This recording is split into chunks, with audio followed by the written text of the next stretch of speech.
Assalamualaikum warahmatullahi wabarakatuh. Saat ini kita bertemu kembali tapi dalam materi tentang perpajakan.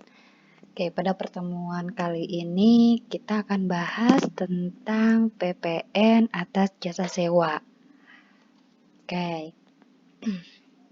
Sebelum masuk ke dasar hukum, kita harus tahu ya kalau misalnya setelah kita mempelajari ini, kita bisa diharapkan untuk mampu menjelaskan apa? Ada 3 hal.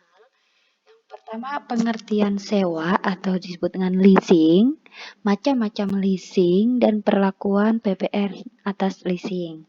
Oke, teman-teman.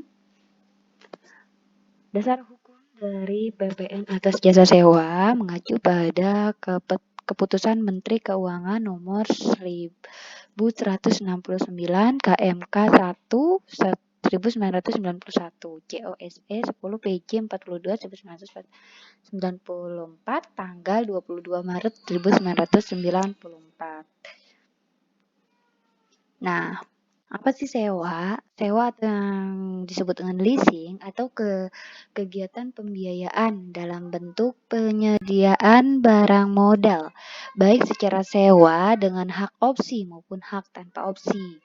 Jadi sewa itu kegiatan pembiayaan atau kegiatan penyedia barang modal. Nah, ada kata leasing dan lessor. Leasing adalah perusahaan atau perorangan yang menggunakan barang modal dengan pembiayaan dari lessor. Leasing itu penyewa, bahasa gampangnya lah. Leasing itu penyewa. Perusahaan yang melakukan penyewaan. Kalau lessor adalah perusahaan sewa yang telah memperoleh izin usaha dari Menteri Keuangan dan melakukan kegiatan sewa. Kita bahasa gampangkan saja, lessor itu adalah pemberi sewa. Jadi itu. Nah, setelah 2 poin yang ada di sini, selain leasing dan lessor, kita dapat 2 poin lagi yang tidak ada di halaman ini. Apa dia? Yaitu adalah hak opsi dan tanpa hak opsi. Apa itu? Ya nanti dibahas di halaman selanjutnya. Nah, kita bahas kegiatan sewa dengan hak opsi. Nah, di sini hak opsi adalah hak leasing untuk membeli barang modal yang disewa atau memperpanjang waktu jangka sewa. Jadi, hak opsi adalah hak yang diberikan kepada si penyewa, ya, yang menyewa tuh, untuk dia bisa beli barang modal atau barang sewaannya atau memperpanjang waktu sewa. Jadi gitu. Nah, kegiatan sewa dengan hak opsi ditetapkan sebagai kegiatan lembaga keuangan lainnya. Kegiatan sewa digolongkan menjadi sewa dengan hak opsi apabila memenuhi. Nah, ada 3. Pertama, jumlah pembayaran sewa selama sewa pertama ditambah dengan nilai sisa barang modal harus dapat menutup harga perolehan barang modal dan keuntungan lessor. Jadi ketika ini digolongkan dalam hak opsi, dimana kalau dia pas bayar sewa pertama lalu ditambah dengan nilai sisa barang modalnya, itu jumlahnya itu harus sama dengan nilai perolehan dan keuntungan. Baru dikatakan hak opsi. Yang kedua, hak sewa ditetapkan sekurangnya 2 tahun untuk barang modal golongan 1, 3 tahun untuk barang golongan 2 dan 3, dan 7 tahun untuk golongan bangunan. Yang ketiga, perjanjian sewa memuat ketentuan mengenai opsi bagi leasing. Jadi kalau di dalam surat perjanjiannya dia nggak ada mengenai opsi, berarti dia nggak termasuk. Tapi kalau ada tentang hak opsi, maka bisa dikatakan itu. Jika lessor dan leasing memuat perjanjian sewa dengan hak opsi yaitu finance leasing, namun masanya tidak memenuhi ketentuan tersebut di atas, maka perlakuan pajak PPN yang diberikan terhadap perjanjian tersebut sama dengan perlakuan PPN terhadap perjanjian sewa tanpa hak opsi atau operating leasing. Nah, kegiatan sewa tanpa hak opsi. Kegiatan sewa digolongkan sebagai sewa tanpa hak opsi apabila memenuhi 2 kriteria. Nah, yang pertama jumlah pembayaran sewa selama sewa pertama tidak menutupi harga perolehan dan keuntungan lessor. Dan yang kedua, perjanjian sewa tidak memuat mengenai opsi bagi lisi. Nah, selanjutnya perlakuan PPN pada sewa dengan hak opsi. Sebelumnya telah dijelaskan kan bahwa sewa dapat dilakukan dalam bentuk yang opsi dan tanpa opsi. Perlakuan PPN terhadap keduanya tersebut tidak sama. Atas penyerahan jasa dalam transaksi sewa dengan hak opsi dari lessor ke lisi dikecualikan dari pengenaan pajak PPN sebagaimana diatur dalam pasal 4A ayat 3 huruf D Undang-Undang PPN dan PPNBN. Sedangkan atas penyerahan jasa dengan transaksi sewa tanpa hak opsi dari lessor pada lisi terutang PPN secara lebih jelas dapat diuraikan. Nah, yang uraian ini yang seperti yang ada di halaman ini. Dalam suatu kegiatan sewa dengan hak opsi pada hakikatnya terdapat dua macam penyerahan, yaitu penyerahan jasa dan barang modal. Ketentuannya berlaku sehubungan dengan dua jenis penyerahan tersebut dijelaskan berikut. Berdasarkan pasal 8 Peraturan Pemerintah Nomor 144 Tahun 2000 dan pasal 15 Keputusan Menteri Keuangan Nomor 1169 KMK 1/1991 atas penyerahan jasa dalam transaksi sewa dengan hak opsi dari lessor pada lisi merupakan jasa financing leasing yang dikecualikan dari PPN. Dengan demikian, lessor bukan merupakan pengusaha kena pajak. Kemudian, berdasarkan pasal 1 ayat 1 huruf B Undang-Undang Pajak Pertambahan Nilai, pengalihan barang kena pajak oleh karena suatu perjanjian sewa termasuk dalam pengertian penyerahan barang kena pajak yang terutang PPN.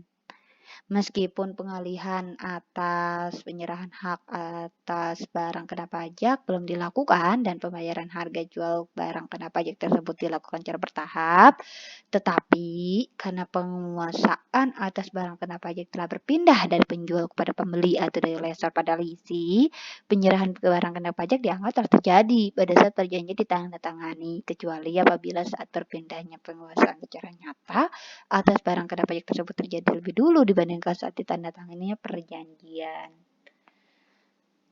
Dan yang ketiga, dengan demikian dalam hal lisi adalah pengusaha kena pajak. PPN dibayarkan atas perolehan barang yang disewa dengan hak opsi tersebut. Merupakan PPN pajak masukan bagi lisi untuk keperluan pengkreditannya oleh supplier barang yang disewa gunakan dibentuk faktur pajak atas nama lessor untuk dan atas nama lisi dengan mencantumkan identitas lessor tersebut lisi, nama NPWP dan alamat. Nah, selanjutnya di poin kedua ya, selain dari penyerahan tadi. Dalam pelaksanaan suatu perjanjian sewa dengan hak opsi kadang-kadang berakhir lebih cepat, yaitu karena force majeure, default, atau karena sebab ekonomis.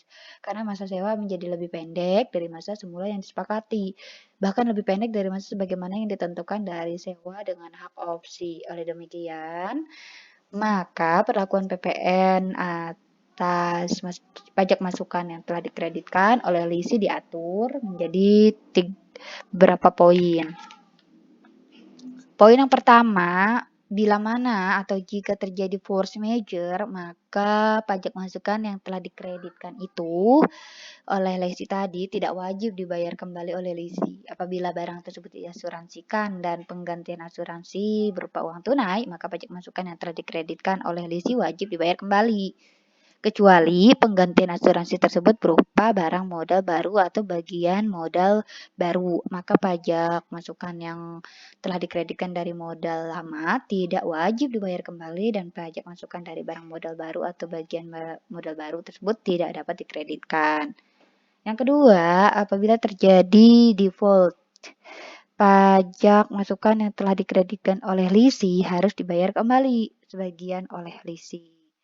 Yang ketiga, jika pajak masukan yang harus dibayar kembali oleh lisi yang terdapat dalam huruf A dan B di atas dihitung berdasarkan ketentuan pasal 4 ayat 1 Keputusan Menteri Keuangan nomor 1441B KMK 4 1989 dengan rumus yang ada di sini.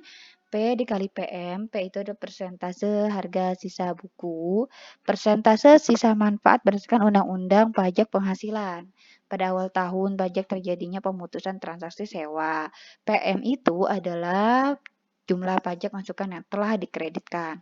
Kita contohkan, ada contohnya misalnya gini, mesin seharga 100 juta rupiah disewakan pada tahun 1 November tahun 97. Untuk masa sewanya 4 tahun, berarti ditambah 4 itu nanti pada tahun 2001. Pajak masukan yang dibayarkan, udah dibayar pajak masukannya 10 juta dan telah dikreditkan pada SPT masa November 97. Udah dikreditkan tuh. Pemutusan transaksi sewa terjadi pada Oktober 99. Jadi belum tahun 2001, 1 tahun sebelumnya itu udah dikredit, udah putus. Nah, mesin tersebut termasuk kelompok 1 karena atas mesin tersebut telah disudutkan dengan metode saldo menurun selama 2 tahun. Persentase nilai pada awal 99 adalah 95%. Maka pajak masukan yang harus dibayar kembali adalah 25% dikali 10 juta rupiah. Yaitu yang harus dibayar kembali tadi 2.500.000. Nah, dalam hal penghentian sewa terjadi jangka waktu kurang dari 1 tahun sejak dimulai sewa. Ya tadi yang dibilang kan, sebelum tahun 2001 udah diputuskan, maka seluruh pajak masukan atas barang modal yang telah dikreditkan oleh lisi harus dibayar kembali. Pembayaran kembali pajak masukan tidak perlu dilakukan jika jumlah pajak masukan yang harus dibayar kembali kurang dari 100.000.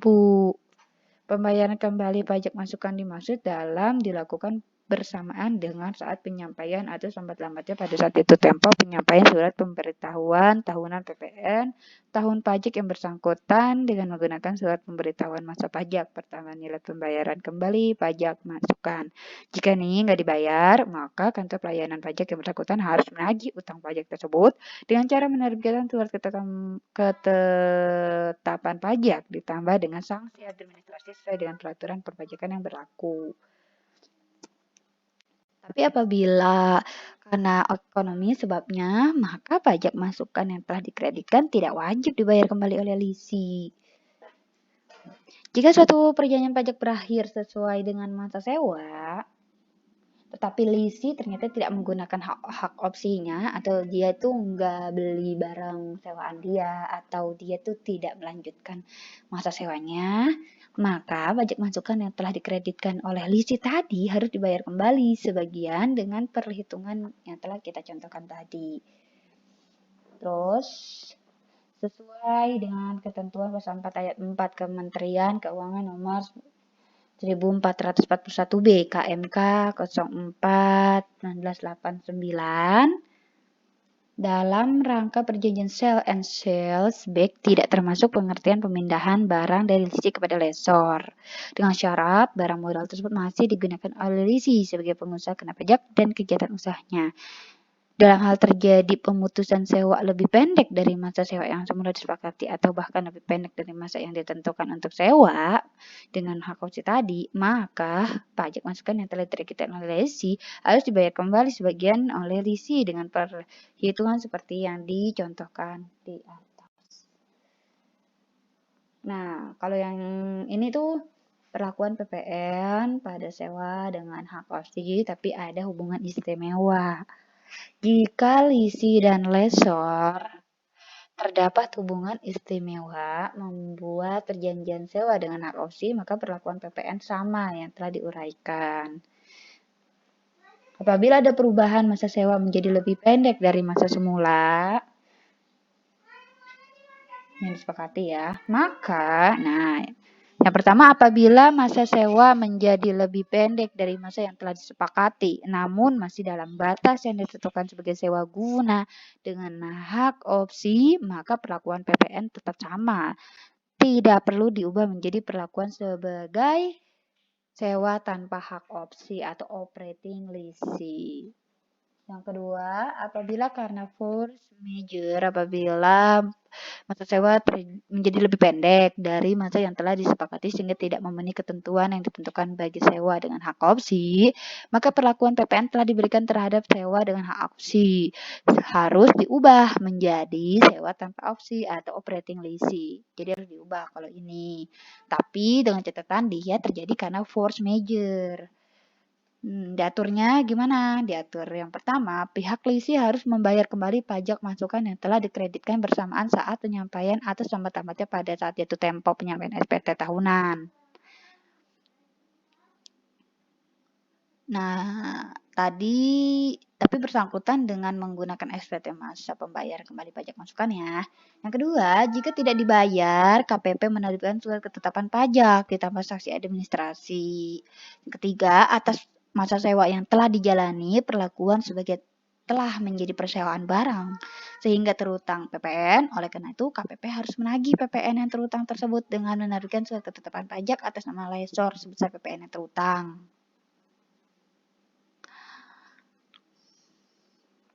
Sebesar pembayaran bruto berupa sewa yang telah diterima ditambah sanksi administrasi. Dan yang keempat, pihak lessor selanjutnya wajib mengenakan PPN atas jasa persewaan barang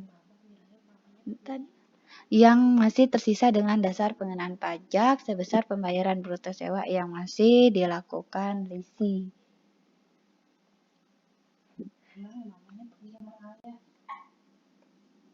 Terus perlakuan PPN sewa tanpa hak opsi.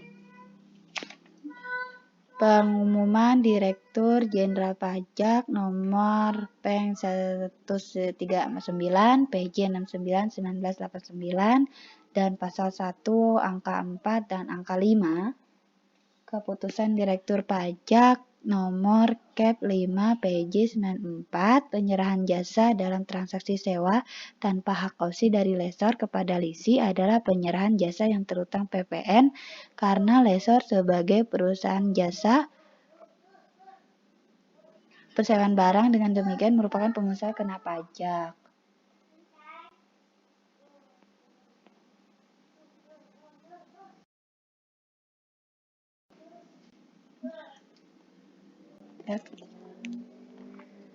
Yang kedua, pengalihan barang dalam transaksi sewa tanpa hak opsi bukan merupakan penyerahan barang kena pajak karena pengalihan barang tersebut adalah dalam rangka persewaan biasa. Yang ketiga, besaran PPN yang terutang adalah 10% dari nilai pergantian sebagaimana dimaksud dalam pasal 1 ayat B. Yang keempat, PPN sebagaimana dimaksud dalam huruf C merupakan PPN pajak keluaran bagi lessor dan merupakan PPN pajak yang dimasukkan bagi lisi. Dalam hak lisi adalah pengusaha kena pajak.